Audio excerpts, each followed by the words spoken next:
Hello, all, and welcome back to a new episode of TV and Us, a conversation show about the TV series we just can't stop talking about. My name is Jennifer Hahn. And I'm Sarah Callan. And each season we focus on a different show, reviewing it episode by episode, and we invite you to watch along with us. Right now, we're reviewing The Sopranos Season 2, and today we're on episode 7, titled D-Girl. If you haven't watched this episode yet, this is your spoiler alert. We are diving fully in. We're going to talk about this episode. Go listen. Go watch the episode and then come back and listen to the rest of our conversation. So, what is the episode summary for D-Girl? Christopher gets a taste of show business when a development exec courts his ambitions, while Tony balances crew pressures and home life as AJ's confirmation approaches. All right. And what is your episode title for episode 7? My title is Intense Dread. Yeah. Stoked on by our fave. Honestly, though, if you're having an existential crisis, there is really only one person you should go to for help. Yeah. She's gonna bring sunshine, rainbows, and butterflies to you in every opportunity that she can. It's literally perfect. My episode title is Boredom or Suffering. Yeah? Yep. It's good. All right. So let's dive in to this episode. We focus on some different characters, I would say, that are in the forefront of this episode that are usually more of side characters in the rest of the show. So we get a lot with Christopher and we get a lot of AJ. Tell me your thoughts about this episode. Yeah, we get a lot with Christopher. So I'm very excited to hear about what you thought about this, because you have been worried about our guy Christopher. Quite nervous, quite invested in his story. And we get a whole episode that's really Christopher heavy. Yeah. So there's some troubling moments in this. There's a lot of explosive moments with Christopher. Yeah. And we also get to see, some of his strengths all in this episode. So yeah, what did you think about this Christopher heavy episode? Yeah, I was surprised to see how much of Christopher that we get. And the show has been kind of teasing us with this idea that he's descending into turmoil. And I think this episode is interesting because his arc is now no longer as clear as it perhaps used to be. And the show now has the freedom to take his arc in many different directions. The thing that I love about Christopher is his tenacity, his persistence, his grit. Homeboy will not stop trying. And I think over the last few episodes, you see him kind of giving himself over to kind of these depressive headspaces of like, what is this all for anyway? Like, why are we here? Why am I trying so hard? I don't really mean anything. I don't want to engage with anything. I don't care about the things that I used to care about. And we see him, as reflects reality, oftentimes pendulum swing to the other side, where he's just got raw ambition that's been misplaced and trying to once again prove himself again. And I think his constant pendulum swinging back and forth between this like desperate attempt to prove himself and do the most, and then swing to the other side to be like, it doesn't matter anyway, like I'm just worth nothing anyway, is so accurate and is picking up on a very real dynamic for personality types that are like that have these spurts of energy and then kind of devolve into these like unhealthy headspaces. And so I just appreciate how much the show is playing with that, with this character and showcasing that. But I think those pendulum swings are getting bigger in both directions. And that's what's most interesting.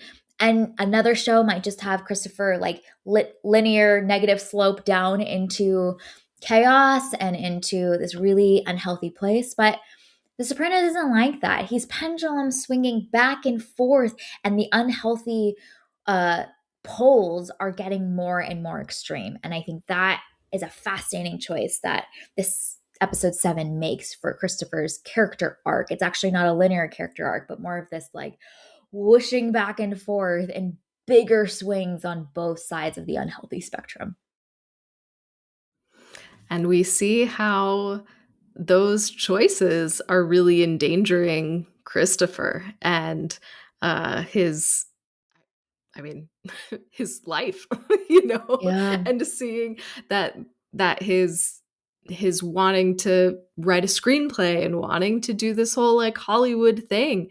It's not just this ambition that he has or this desire that he has, but it's actually a threat too. Yeah. It's a threat to his life, his position in this family, his understanding of who he is as a person, because he finds so much of his identity within this family and this group. And we see how that desire that he has is actually a threat to how he sees himself. And that comes to a head with Tony and that confrontation at the after party, where he's like, you got 10 minutes and you got to decide, are you in or are you out? Are you loyal to me or are you dead to me forever? And so I thought that that was a really interesting piece of tension to create. And after Adriana kind of spills the beans, and that zoom in on Tony's face when he's clearly agitated, he's so angry when he learns this information. I was waiting for this confrontation. And then when it shows up, oh, it's so much better than I thought that it would be. And we see the choice that Christopher makes, and he's in. He's in it to win it. And I love that the episode ends with that. It would have been easy to make that almost be like the cliffhanger of like, will he, won't he? Yeah. And kind of have an ambiguous ending. But I love that the episode ends with him going back into the house and we learn what decision he has made. So I appreciate that this episode doesn't rely on that as a way to maybe create tension in the next episode, but that they resolve that really quickly because we have so many other things to deal with in the next episode. Yeah. And what I think is so great about the ending of this episode is the cutting together in the shots between Christopher sitting outside of Tony's home, making his choice, and Salvatore crying in the bathroom, having kind of been forced to make his choice, but understanding the stakes of it. And I think what's an interesting contrast between the two of them, because is that even though Christopher chooses to be loyal to Tony, I don't know if he really knows what that means fully yet, and what that's going to demand of him, what the implications of his previous decisions were in betraying or putting the family in danger by telling those stories of the wise guys that should not have been told. Like, I don't fully know if he gets the depth and the stakes of what he's done and how much he's put the family in danger. And it's an interesting contrast because he seems to choose Tony, but doesn't understand the stakes. Salvatore is the opposite of that. He understands deeply what the stakes are here and his betrayal, and yet his choice and his path have almost been chosen for him. Well, you could argue that he made the choice himself too to betray the family, but he's almost locked into this path because of everything that he's done to this point and is now realized fully what the stakes are. And so that was just a fascinating contrast, those two variables, like how much do they choose to be loyal or to betray, set before them. They make different choices, but also their understanding of what that means and what the stakes are very different as well between the two of them. And so it's this really dramatic tension between those two shots of Salvatore crying in the bathroom and Christopher almost like willy-nilly making the choice to be loyal, but almost taking it a little bit lightly, versus Salvatore really understanding, gosh, I have betrayed a dear friend and I have to live with the guilt of that and I have to live with the consequences of that. It's so heartbreaking. Yeah, I love the deepened understanding of Tony and Salvatore's relationship. Oh, I mean, yeah. we know that they go way back, they're part of the same crew and all of that, but Yeah. understanding that Salvatore is AJ's sponsor, that he is his godfather, Mhm. like that is a big deal. And so I think that that adds so many more layers to Salvatore's betrayal. And Oh, I don't know, man. Like, I don't know what the FBI had on him. Obviously, like he was facing some charges for whatever crimes he did, but like to betray that many years of friendship, like, yeah, oh, buddy, we have yeah, we maybe made some wrong decisions somewhere along the way, but yeah, we already knew that this wasn't going to go well for Salvatore just because you don't betray the family. And we saw in the first season what Tony does when somebody betrays the yeah. family.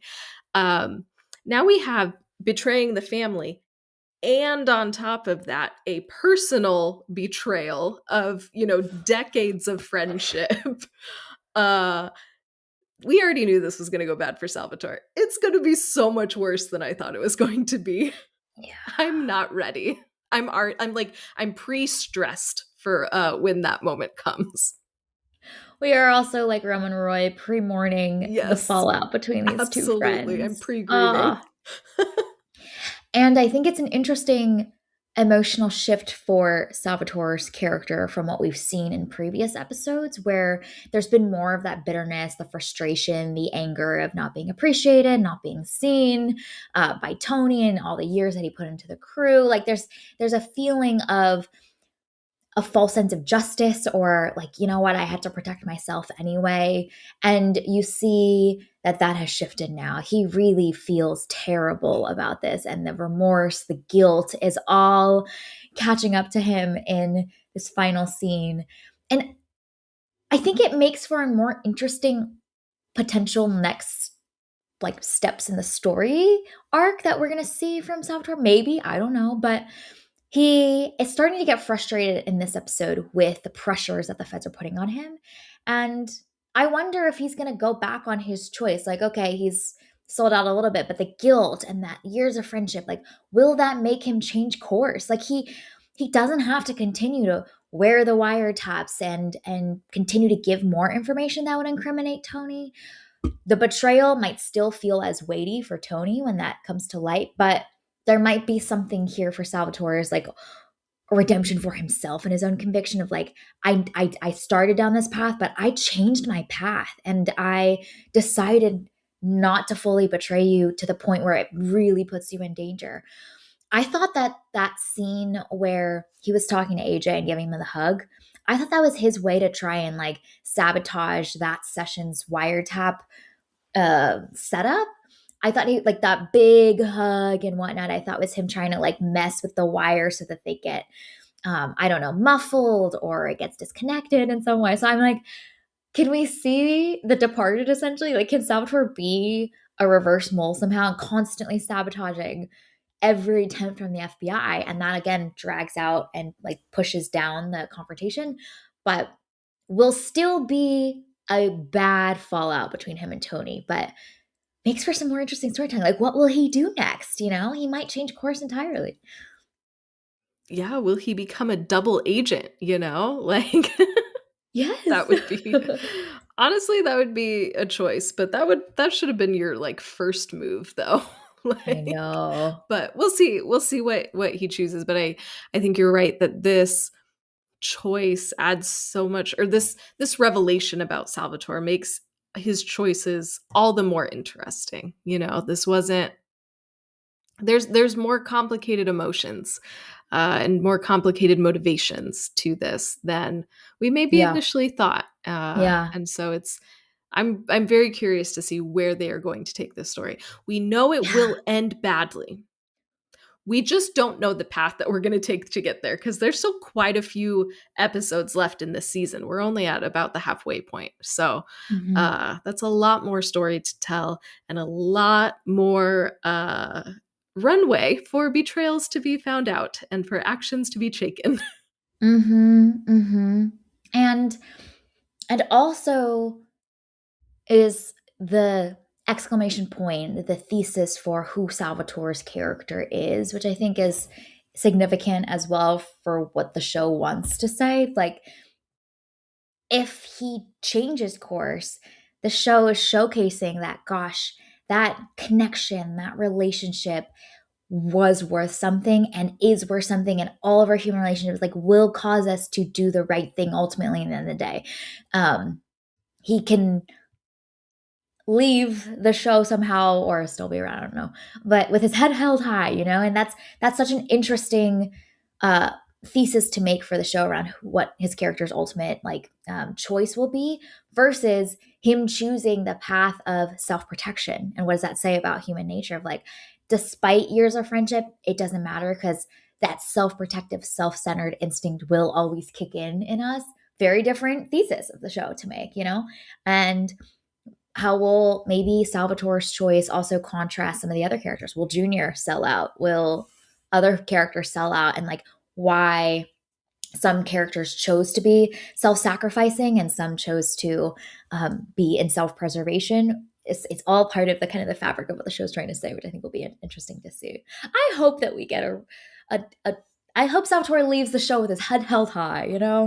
I think that the Sopranos continually is far more sentimental and hopeful about its characters than I expect it to be. I expect it to be a lot more cutthroat, but actually, it's got a soft, squishy heart. This show. Yeah, we'll see. We'll see what happens with that soft, squishy heart. Because True. I feel like Tony is the same way. Of there are times when he is tender and so sweet, and then there's other times when you just got to take a dude out. So we're gonna see which side of Tony and which side of the show we get to see with Salvatore. But Yeah. oh, buddy, it's not looking good. Yeah. There's a little moment that I thought was so fascinating for the writers to write into this character, which is another soft, squishy moment that I remember when the scene happened. I was like, oh, I didn't expect that. It's when Christopher realizes he got played by the girl, Mhm. and she's on the stairs. He's obviously angry and saying all kinds of obscenities, but there's this really soft, vulnerable moment where he goes, "I really liked you," and you're like, oh my gosh, and then obviously he yells a bunch of really derogatory, terrible things to her afterwards. But it was this moment of pause and baked and woven into there where you're like, he really like thought there was a connection there. And that vulnerability, that like tenderness, that softness that he displays for just a moment before he armors up again, I thought was so interesting to write into Christopher's character, who is longing for a connection, hoping that this would be his big break, and kind of got swept up in the moment, and the emotions caught up along with it as well. But I was just surprised by that because I expect that scene to be one tone. Christopher's angry, his pride, his ego is wounded, and he's just going to be on the attack. But he pauses for just a half second to say, man, I really liked you. And she kind of like tosses it back in his face of like, oh my God, really? And then obviously he armors up again. But that was another little fascinating moment that the writers chose to put into this character that should have just been straight awful and foul. But gosh, there's a soft, squishy heart in Christopher that like got caught up in the feelings. He did get caught up in the feelings. Oh, my guy. Just out here making all sorts of bad decisions. I do wonder though, like I'm so curious about his relationship with Adriana, cuz the whole time he's with Amy, I'm just like, what are you doing? You have this other woman who is gorgeous, who is supportive of your craft, and you're just out here acting a fool.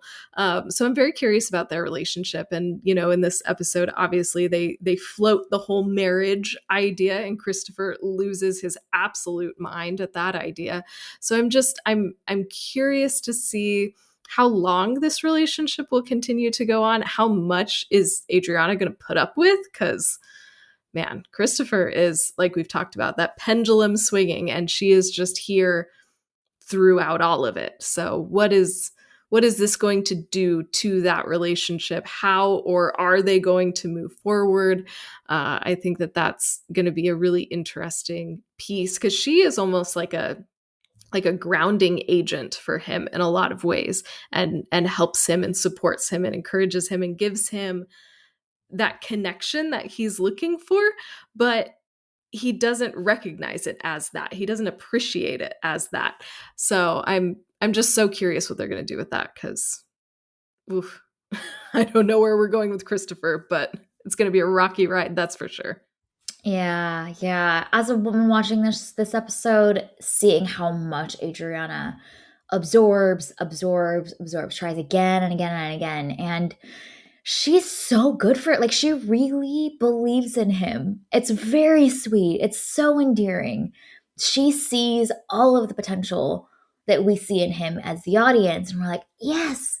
And he just throws it away. Like he just takes it for granted. And I think there's a really interesting shared look at the dinner table between Adriana and Carmela that I thought was so fascinating. When Christopher comes and is like having his little tantrum, there's this like shared look of knowing between the two of them that are like, yeah, I know what you got to do. I know how you have to absorb this, and I feel for you, as Carmela has done a million times for all of Tony's temper tantrums as well, you know? And um, sh- I think Adriana is an interesting character in that she is different from a lot of the other women on the show. She's similar in a lot of ways to Carmela, to Janice. Like they can't be put into a box, and there's so much depth and dimension there. But what does the show want to do with that relationship, and um, how will she be a part of helping Christopher unlock all of his potential, or just collateral damage, honestly, for his chaos and his unhealthy toxic behaviors? It's so bad. It's so bad. Oh my gosh. I feel like anytime we get like a Christopher heavy episode, I'm like, Adriana, just get out of there, my girl. Like, we can find you somebody better who is more emotionally Yeah. healthy so that you're not in like danger all the time and not having to like absorb all of this all the time. I just want to take her and like go put her in a safe location. Mhm. But we are watching The Sopranos, and so that is not what we do here. So we will see. I think she's going to be another really interesting one about, like you were saying, the thesis of the show and what does the show Mm. believe. And in this season, we've gotten a few episodes that are really focused on like women and their place in this world. And I think Adriana is an interesting piece of that as well, Yeah. because obviously she's part of the family, but she's not married to anybody in the family yet. And so I think that puts her in an interesting position too. So what options does she have, and how is she going to maneuver in this world? Um, I don't know. We're gonna find out. So I'm intrigued. Yeah. Yeah. And she doesn't have to like be part of this world if she chooses to leave, but she's clearly aware of the world and understands the power and the influence with which they wield. But is sometimes similar to Carmela, like sometimes so emotionally aware, understands Christopher, can read him to filth in the best ways that he needs, but then also sometimes very unaware and like almost naive in thinking and believing, or hoping for the best in people. That is not the case. So she's very similar to Carmela in that way, because Carmela is also so highly intelligent and emotionally aware and in tune sometimes, but then sometimes really not. And you just don't know. And with what areas and with which situations is she going to read the room quickly and know exactly how to navigate, or is like totally missing what's happening? And you just kind of never know. So they have a lot of similarities in that their emotional intelligence is deployed specifically and not all the time. Yes, intermittent emotional intelligence. Yes, Yes. yes. Or Unpredictable selective too. emotional Yeah. intelligence. Okay, the other character that's in focus is AJ, who gets a lot of time and is questioning the meaning of life, as we all do, stoked on by Olivia. Tell me your thoughts about the show's choice to focus on AJ in this episode.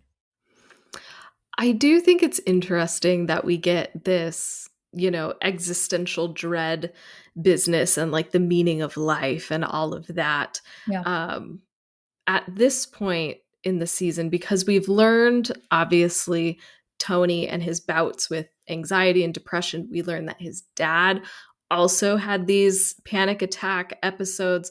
And now we're seeing a different uh, version of this in AJ. And so I think that that's really interesting to see how these Yeah. different people are processing through these things, and this coming alongside Christopher questioning, what is my purpose? What am I doing? He has a potential shot at doing what he wants to do, and that crashes and burns. You have Salvatore in this just terrible dilemma of what do Yeah. I do? And then you have AJ kind of in the middle of it, just quoting Nietzsche and like questioning So reality and funny. all of these things. So I think it's an interesting choice to have this really, I don't know, existential moment in the middle of the season too. So I'm curious to see kind of where this will go, but it's kind of fun to see that kind of like through line connecting all of these different characters who Yeah. are dealing with the same or similar questions but processing through it in a very different way, which makes sense because AJ is a child. So of course he's processing through it differently than adults, but Yeah. that question persists throughout all of these different characters because it's just such a human thing to question, why do I exist? What is my purpose? What is the meaning of life? Like we've all asked those questions before. So I love that little human kernel that connects all of these different characters and all of their different scenarios. Yeah, and it's so fascinating that Christopher and AJ are intercut and paired together in this episode to reveal more about each of their storylines by like comparing and contrasting them to each other. It's the same, honestly, Christopher's asking the same question, like who am I, what was I made for, and why am I here? And that's been constantly looming over him over the course of season 1 and 2, and this is his attempt to try and answer that question for himself, and it goes awry, and he is active and proactive in that in this episode, and AJ is sitting back and kind of devolving into like passivity and disengagement from the world. You see him really just like take no interest in a lot of things, just kind of like palling around. AJ's always been an interesting character too because he feels like a little bit of a window into who Tony is as well. There's obviously a lot of similarities in their father son dynamics, but also that experiences of watching your father run his business in this way and not having any guidance or under like help in understanding what that all means, is a very similar experience that Tony had growing up that AJ is now basically walking in those same shoes too. So I thought it was so interesting that Dr. Melfi's question for Tony about AJ is, but is anyone helped talk to him about what's happening with his grandmother? Like, this is a big thing. And AJ's been kind of left alone to come to his own conclusions. Has anyone helped him? And so we can assume in a lot of ways that Tony probably had the same experience of seeing these big things happening around him growing up and having no one there to guide or help him make sense of the world. And so he just is coming to his own conclusions, healthy or unhealthy. And so I think that's a fascinating like parallel in seeing AJ's path almost as a echo of mini baby Tony's path as well to who he has become today. And AJ ends up going to visit our girl, Livia, and she absolutely delivers. If you are in the middle So of questioning literally everything, go visit Livia in the hospital. She's going to drop this golden nugget in your lap. Don't expect happiness. In the end, you die in your own arms. Don't you feel better? Don't you feel better about the state of the world now? Isn't everything grand? Oh, she was on one. Like, this poor boy is taking everything she's saying like it's the word of God too. He's like, yeah, so like your own arms, like yourself. Okay, God, I'm like, oh my God, somebody needs to intervene. She says at another point in time, what is so funny, it's all a big nothing. Oh my God, this poor child. It's so good. That's exactly what Oh. you need to tell a teenager. Yeah, yeah. It was perfect. It's great. Great use of Livia, honestly. Hmm. And like, I don't even think she's manipulating. I think she's just this. That's what she believes. Yeah, Like, that's just her philosophy on worldview. life. Yeah. Everyone sucks. Everything sucks. You'll never be happy. All right, you can leave now. Let me eat my chicken salad. Oh gosh, she's a menace. She's truly a Oh, menace. it's so good. I love it. It's so funny. Um, any other big things that we need to mention from this episode before we give out some awards? Something that I find interesting is obviously we see Richie and Janice make an appearance at the after party, and Livia is not there.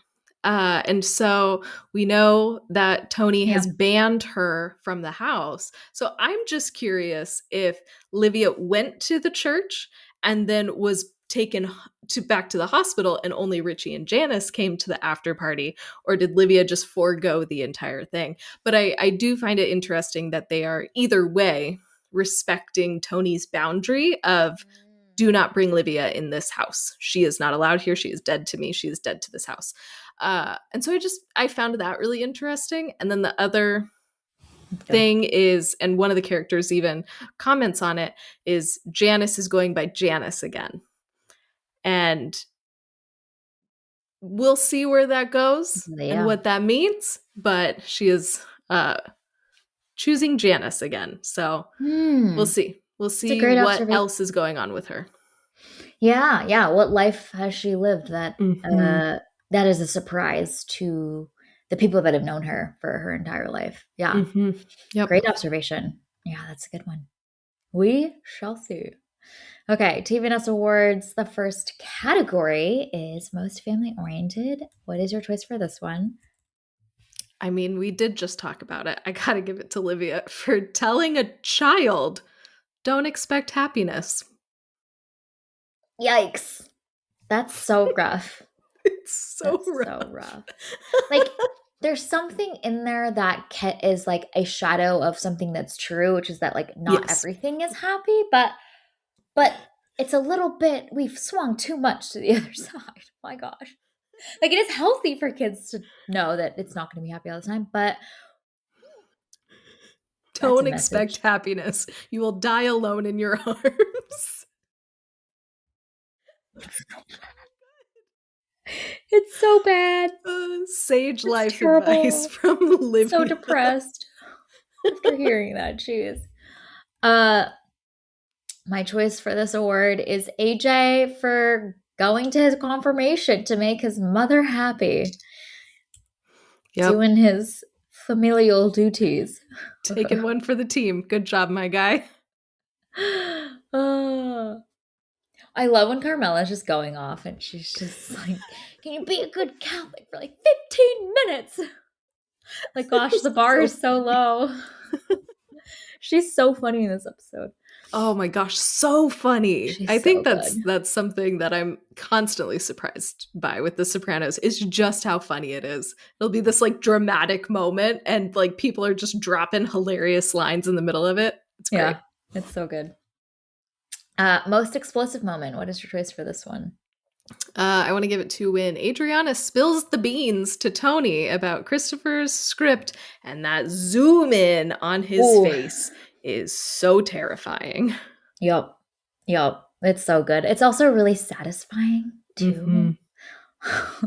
Hate to say it, but like when a character is like going spiraling out, you just kind of want to see the other one like put them back in their place. Like get back into the fold. And Tony's great at doing that for Christopher. He needs it. Absolutely. So good job, Tony. My choice for most explosive moment is the Sal and Angie fight. That was really terrifying. It was reminding me a lot of that scene from Raging Bull, where there's just the unpredictable, explosive anger from Jake, and Yep. we covered it on Movies and Us in a frame by frame episode.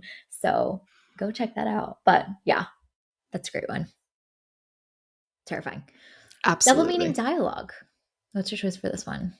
I want to give it to Amy when she's talking about Christopher's script and she says, it has real heart. Oh, And we all know what that means. Amy is a great femme fatale. Like, just good work. Yep. Got in, got out. Absolutely. All in a day's Yep. work, you know? Yep. Stole some stories along Totally the way too, which is great, you know? unemotional, disconnected too. It's kind of terrifying to see. Savage. Yeah. My choice for double meaning dialogue is Dr. Melfi to Tony. In your family, even motherhood is up for debate. Which it's followed up by another great line from Dr. Melfi, because Tony's like, what do you mean? I make sure AJ respect Carmela. She goes, and what about your mother? Just a 1-2. She was pushing all of his buttons in this episode, and it was really delightful to watch, honestly. So satisfying. Yep. Yeah, he needs it. Absolutely. Looking ahead, what are you excited to see in... we're kind of at the halfway point, I would say. Yeah, like smack dab in the middle right here. So, gosh, this season has flown by. I once again feel like we're just getting started, which I felt the halfway point last season. But what are you hoping to see next? Yeah, I want to see more of our Richie, Janice, Livia Jr. quadrangle that we have going on here.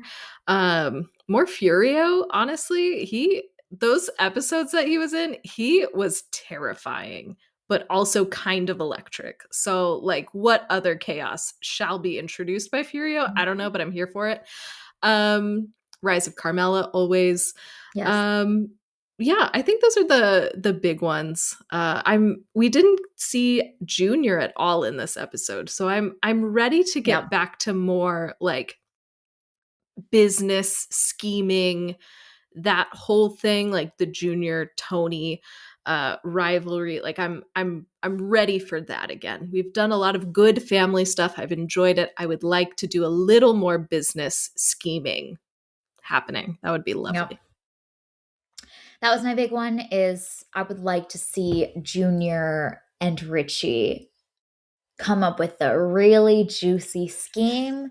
And then I would like at the last minute for Tony to catch wind of it when he's distracted with having to deal with Sal. That would be satisfying for me to see. It's the final point. Like, it looks like Richie and Junior about to win this one, but no, someone tips him off in just the way that he needs to unravel the whole scheme. I would love to see that, but I really want Junior and Richie's scheme to be really well done. You know, yes, like agreed. 3-dimensional, 4-dimensional layers of it. Like, I would like to see something that's substantial, that really challenges Tony's stance and position in this world, but then ultimately he triumphs in some way. So that would be really great to see. I would love to see Salvatore change course. I think that would be really neat. My hopeful heart that wants to believe that the best in humanity would like to see that. I don't know. I'm not confident. It really hangs in the balance right now. So he could choose to continue to just like protect himself. But I don't know. That was some weeping, and that weeping is often followed by some changes of heart. So I would like to see that. Janice. What is Janice up to? Yes. She terrifies me. She's truly a loose cannon, unpredictable. You have no idea what her loyalties are to anyone. Tony, Junior, Richie, everyone else, we have clarity about. But what does she want? Rise of Carmela, always. Always. Slow burn. I think that one's going to be, yeah. So that's a good mix of stuff. Yeah, that's a fun little collection of things. We'll see what happens next. So we'll see. All right, well, this is our review and discussion of Season 2, Episode 7. You can find it available on HBO Max. Thank you for listening to today's episode of TV and Us. Our name sums it up. We're big fans of TV and the powerful ways we can connect with each other and the world around us.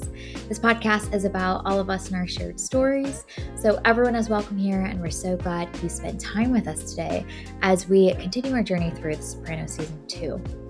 You can subscribe to this podcast on Spotify, Apple Podcasts, or wherever you tune to your favorite shows. Drop us a rating and review letting us know your favorite existential line from Livia this episode. You can connect with us on Instagram, Threads, and Blue Sky at tvnspod, or email us at tvnspod@gmail.com. Check out our website, andusmedia.co, for the latest on TV and Us and our other podcast, Movies and Us.